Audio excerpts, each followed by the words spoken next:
And then the proximal section of the small bowel. So we'll go ahead and finish off the small bowel today. We're splitting up the slides.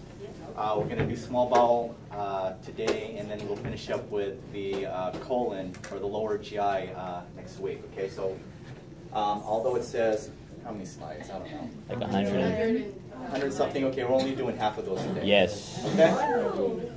You guys all right with that? Yeah, Okay. I'm totally okay with that.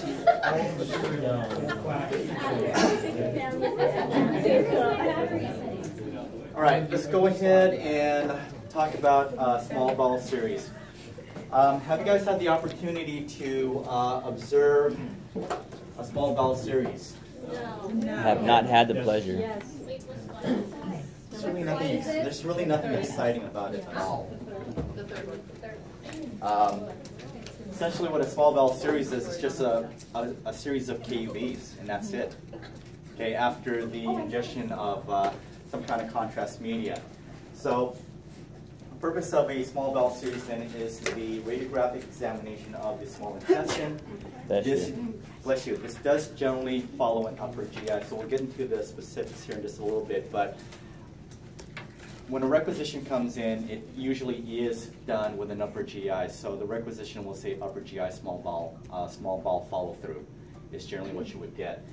It does require some form of contrast, oral contrast media. We discussed a couple of them last week, which was barium and also iodine, if there is a contraindication for barium. So remember the 4 quadrants? Okay. I want you guys to be familiar with the location of the anatomical structures based on your quadrants. Now, does this apply to 100% of the population? No. No, because what did we discover last week? Body habitus changes. Body habitus. So a body habitus will change the location, but again, what we have here is based on the average asthenic patient. So on the first section of the small bowel is I was telling half class in 252 yesterday. I walked in. Who had lab yesterday with Mr. Dratine? I walked in to lab came in here yesterday while Mr. Dratine was doing his little lecture in the room, and I kept hearing you guys say that this word over and over again, and just kept making me cringe, was duodenum. Duodenum. Duodenum. I know it's duodenum, but I say duodenum. Sounds more hip-hop-ish. Funky. The duodenum. But anyways, here's your duodenum. The duodenum is located in the right upper quadrant, and it makes a transverse movement into the left upper quadrant.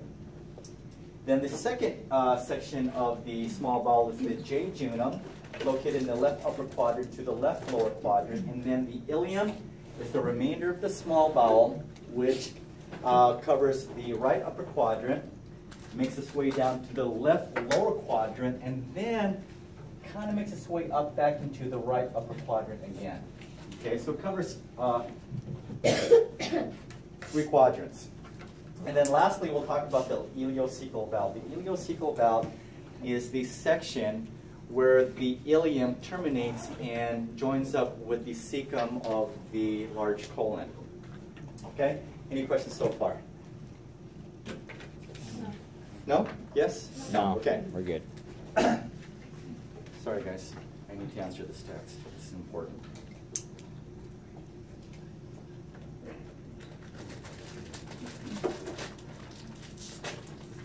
Okay.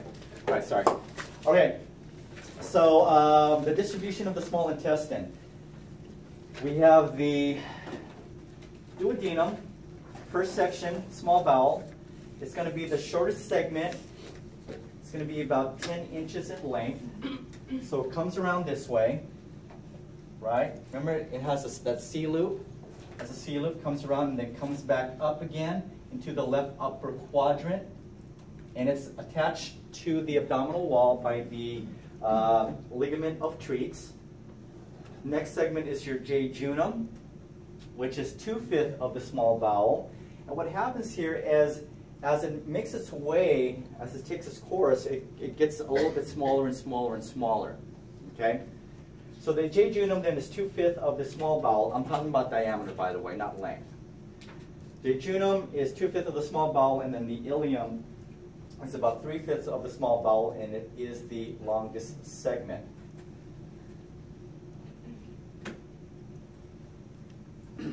Now, how does it appear radiographically?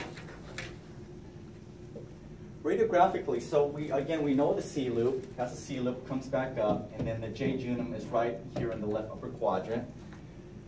The jejunum looks like it has a feathery appearance to it. It almost looks like there's some filling defect. So the jejunum, they describe it as stacked coins or a feathery appearance. When you look at the ileum, the most distal part of the small bowel, you can see that it starts to be a little bit more uniform in filling. And it does have those indentations very similar to that of the large bowel.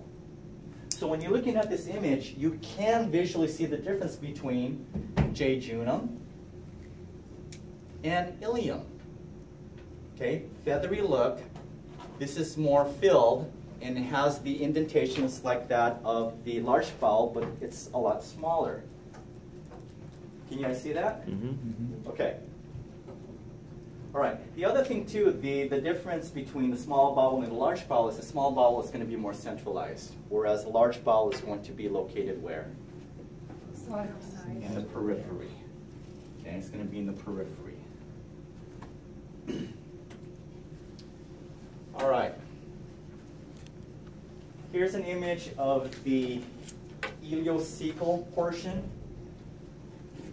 This is the terminal ileum, so this is the last segment of the ileum as it communicates with the cecum of the ascending colon. The valve that we have here is known as the ileocecal valve, so this is the area where the small bowel communicates with the large bowel. If you look at this, it's only a very small portion. It's going from a large diameter to a very narrow opening. Any possibility of things getting stuck there? Mm-hmm. Okay. Also, notice the difference in the size of the diameter size. Is there a possibility of the smaller bowel slipping into the large bowel? Okay. What was that called? No, not a hernia. It's a telescoping. Intussusception. Okay, the intussusception. So that's where intussusception occurs. Okay. And then we have here right off the cecum is the appendix. Okay, what do we know about the appendix? It's problematic. Doesn't do anything. Don't know a lot about it. Okay, but it can be very problematic. And if you have appendicitis, it can rupture and kill you. Exactly, it can kill you. Okay, any questions here? Now, this terminal ileum is going to be significant when we're doing a small bowel study. I'll get to that in just a little bit. Okay. All right, so based on our quadrants, what's A? What part of the small bowel should we find here? Okay, the most proximal, which is the duodenum. Then comes around this way. We have now is the jejunum. Comes around this way. What is that? The ileum. Okay, where are we going to find the ileocecal valve? What part of the quadrant? E.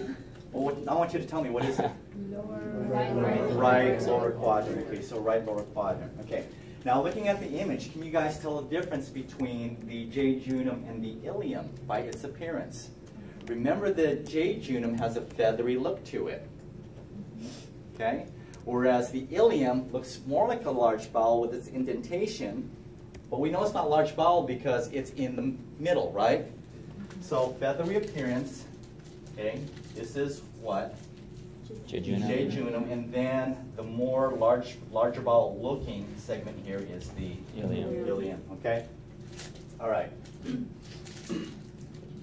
What's this? Stomach. Okay, let's look at the stomach real quick. The 3 parts. What's up here? Fundus. Pylorus. Pylorus, okay. I'm sorry? Is he hyperextended? This patient right here, why do you say that? Yes, because, yeah. Hey, what are you doing way back there? Oh, okay. So wondering where the voice was coming from. Yeah, so I would say, yeah, based on the orientation of the stomach, it's most likely a hypersthenic patient because it's transverse. All right. Okay, so how do the products of the intestines, how do they move about? We know that it is moved around through first peristaltic activity, which are wave-like contractions, and then rhythmic segmentations, which are localized contractions in areas that contain food. So peristalsis and rhythmic segmentation is how the products move about. Okay, let's talk about small bowel series. Nothing exciting. Okay. It's new to us. It's very exciting. Huh? It's new to us. It's very exciting. Oh, I got to it's see exciting, yes. Okay, I gotta remember, I gotta over embellish this. Okay. I Very want to see exciting. cartwheels and backflips. Come on. All right, small bowel series then is to study the form and function of the small bowel. It is mostly for function, okay? Mostly for function. That's why it's underlined. You'll understand why here in just a little bit.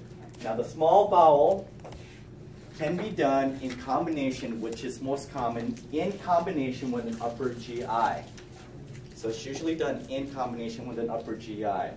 Another way that we can study the small bowel is by doing this small bowel series alone, or with the use of a special catheter. It's a nasogastric type of catheter, so the catheter goes through your nose, down your throat, into your stomach, into the duodenum. It's called enteroclysis or enteroclysic catheter. We'll talk about that in just a little bit. And then also the intubation method. This is also a feeding tube type where the tube goes down your nose, and we introduce the contrast by way of the tube. So it can be a nasoenteric tube or a nasogastric tube. Nasoenteric or nasogastric. Okay. All right. Contraindications for barium.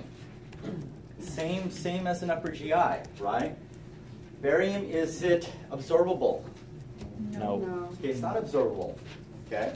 So with that said, because it is non-absorbable, it is a metallic suspension, we got to be careful in the use of barium, and you have to do a very thorough historical investigation with your patient. A thorough historical investigation, so good history. You need to find out, are they going to be having surgery? Okay. What is the problem if they have surgery? Barium takes a long time It to takes longer to empty, right? And then if it's pre-surgical, are we also concerned with post-surgery? Mm-hmm. So if they had surgery, some kind of abdominal surgery, should we also be concerned? Mm-hmm. Okay? Because the incisions inside may not have healed properly, okay? And you can have barium leaking out into the abdominal cavity. A perforated hollow viscus. It's just basically perforation. So if there's a perforation, we don't want to do that. And then lastly here is large intestine obstruction. Contrast, this type of contrast is not absorbed. So if you have an obstruction, barium has nowhere to go, it can harden and cause a lot of problems. Bigger obstruction. It can have backup. But then you're talking about it also hardening up and then pressing up on the walls of the small bowel. It can cause your bowels to infarct. Okay. All right. So contraindication. So if we can't do that, then we're going to use the water-soluble iodinated contrast. Okay. You guys remember the atomic number? 53. 56 and 53. 53. Okay. So 53 for iodine. Contraindications for iodinated contrast is the young and dehydrated patients because it is considered a diuretic. It likes to pull fluids from its surrounding areas. Okay. And also sensitivity to iodine is another contraindication. But again, this has to do with the school of thought of the physicians. Okay? All right, any questions so far? Pathologic indications for a small bowel series includes enteritis and gastroenteritis, neoplasms, talking about cancers or some kind of growths, malabsorption syndrome, also known as sprue or sprue. Then we have an ileus. An ileus, by definition, is an obstruction or the lack of peristaltic movement in the bowels to move the contents. So lack of movement is an ileus. Giardiasis. What's giardiasis? Doesn't that have something to do with worms? Giardia? Yeah, giardia. Bacteria. Parasite. It's a worm Huh? from Mexico. Has to do with worms, right? Yeah. How do you say it? Giardia. Giardia. Okay. Good job. Worms. Worms. I got worms. Meckel's diverticulum, and then Crohn's disease, also known as regional enteritis or segmental enteritis. So this is what happens when you have an ileus. Okay, you get this gas buildup. Normally in your small bowels there shouldn't be any type of gas buildup. And because of that, there is going to be some gas buildup. There will be some increased extension of the abdomen. So what is it essentially are we looking at here? Air, right? Yeah, so we're looking at the air. Air, and do we have, is a small bowel dilated? Yes. Yes, it is very dilated. Painful, you think? Yeah. Painful, okay. Yes? Is the difference between the diverticulum, the names like Zenker's and Meckel's, just location? Location and whoever discovered it. Oh. Freaking Meckles. Yeah, you discover it, you get your name put on there. Yeah. Go look for a diverticulum. Yeah. Be Christian's Find one and diverticulum. we can name it after you. Morale. That would be later. That's All right, so here's a Meckel's diverticulum. So this is the most common congenital abnormality. It occurs when the connection between the intestine and the umbilical cord doesn't completely close off during fetal development. Okay. Sprue, or malabsorption syndrome, is the inability for your body to absorb proteins and fat. It can be caused by intraluminal defects, mucosal abnormalities, the lymphatics. Basically, in a radiographic representation, the mucosa of the walls appear to be thickened. This is also, CT is a good way to also rule out sprue. Then the types of malabsorption diseases includes the Whipples disease and celiac disease.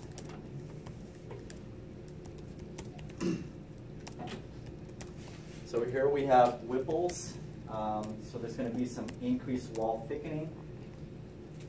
So it says here, small bowel, there's a diffuse thickening of the duodenal jejunal fold may be seen. So duodenal jejunal fold. So around here, there's some thickening going on. Is that a shadow? It's on the slide. That's on the slide. Okay. Yeah. Okay, Crohn's disease. Crohn's disease is also known as regional enteritis or segmental enteritis. It is chronic. Is there a cure for it? No. Do we know if there's a cure for it? There is no cure, and it's chronic. So that means the individual can be suffering from this their entire life. Okay? So it's an inflammatory disease. A common occurrence is at the terminal ileum. Remember the terminal ileum that we're talking about? Okay, so the area of the ileocecal section, but usually occurs in the small bowel, so the terminal ileum.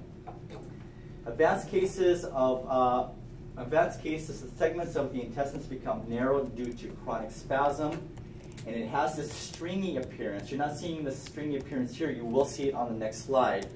But Crohn's disease can lead to obstructions, fistulas, where parts of the bowel communicate with each other. Remember, a fistula are small openings, right? Mm-hmm. Okay, so small openings are created, and eventually what happens is those fistulas will join up and create its own pathway. Okay, so they form fistulas and also can form abscess formation. So Crohn's has this cobblestone appearance. But what's going to be the most obvious is the stringy appearance that looks like this. Okay, right here, right here, here, here, here. So there. it becomes like constricted, or? Yeah, because it's constantly it's inflammation, but there's a contraction. Oh, okay. Right. And that's why it says that you have the possibility of causing obstructions. Gotcha. Fistulas, it's got nowhere to go, so an opening may occur, trying to create its own pathway. And a lot of those who have Crohn's disease is they'll remove a segment of the bowel and reconnect it to the normal segment, but then again, that can be affected later on too as well. All right. All right, so You got worms. how do you say it again? Giardia. Giardia? Giardia. Okay. Giardia. Okay, Giardia. Okay, so it's infection of the lumen, due to a flagellate protozoan, Giardia lamblia, spread by contaminated food and water. Radiographic presentation is dilation of the intestines with thickened circular folds. Okay. All right. Is this with contrast? This is with contrast, yes. All right. It is with contrast. And again, you want to do a good history, barium versus iodine. Here, this is done with, I believe it's barium. Because with iodine, it's a little bit more transparent. Because it doesn't have a high atomic number. Hookworms. The appearance of thickened, coarse folds with filling defects. Filling defects. So right around here. Actually worms. Yeah. Real tiny, they're hard to. These are the you ones have to that look at dogs really get a good lot, places. right? That's right. The ones that dogs get Mhm. a lot. Gross. Can you get this? By stepping in the soil. Same thing. Yeah, dirty conditions. Yes. Eating food. Yeah, they're real tiny worms. Saying I can't do that no Yeah, more? inside the lining. I mean, they're really Oh, really tiny, damn so it, they're hard to dude. see. But if you don't see I'm on the a worm, really they tight actually budget right cause a now. thickening of the wall. So you may not be able to see it visually, but they are there. Some do get a little bit larger, and then you start getting this pattern. So like, what is this? You're like, I have no idea. You got worms, bro. You're not gonna put that like on the test, right? This? Yeah. Where? I don't see it. Huh? You don't see the worms. Well, you're not going to see the worms. It's more of a filling defect. So it looks very Wormy. webby-like, cobwebby-like, cobweb. Cheetos. Puff Cheetos. Well, I don't expect you to know it now. Okay. All you gotta say was no. Such a simple. I'm so sorry, Kristen. I'm sorry. I'm working on it. I apologize. I'll do better. Thanks for the explanation. Okay. All right. So here's the Ilias. Ilias is, again, the definition is an obstruction or disruption of the normal propulsive ability of the gastrointestinal tract. You have two categories of an Ilias. One is mechanical, caused by tumors, adhesions, and also hernias. And then paralytic, now we're talking about lack of movement. Okay? So that would be caused by peritonitis, can be caused by appendicitis.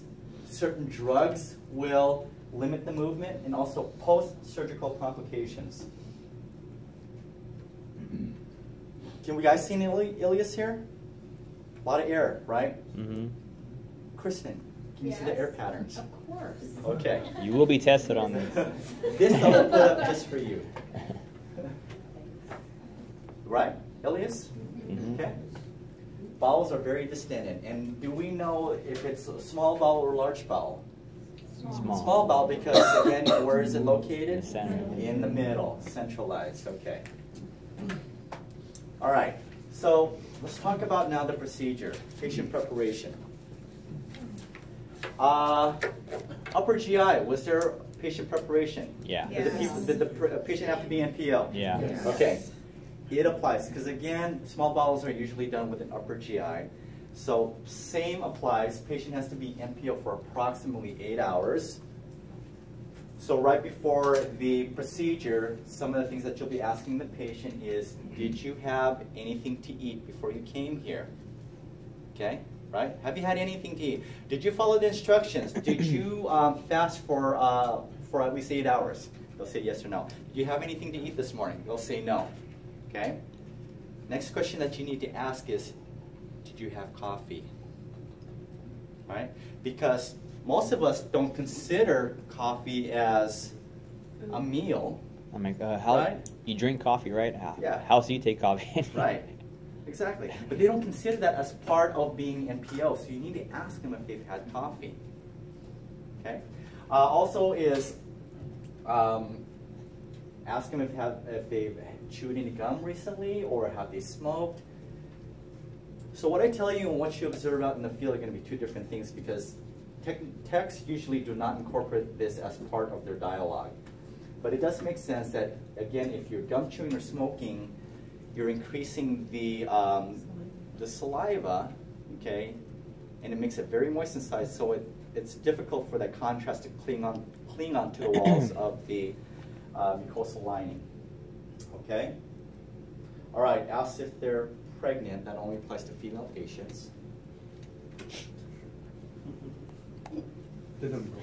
Hey, with I'm the just way making things are sure you going guys- nowadays, though. What's that? What? I said with the way things are going nowadays, though, you don't know. How is it going? I don't know. Elaborate, Kristen. I've been in a bubble. Changes. Okay, I understand. I get it. Okay, room preparation. Same thing with an upper GI, right? So check your room, check the footboard. One thing that I forgot to mention, when you guys are setting up your fluoroscopy room, is attach the fluoro curtain, the fluoro tower curtain. Make sure that's attached, because this is what's going to protect you and the doctor from, where's the X-ray tube, by the way? Is it on the top or on the bottom? Bottom. It's on the bottom, okay? So as it's coming up, you're going to get scatter radiation coming up and hitting you all over your upper body, okay?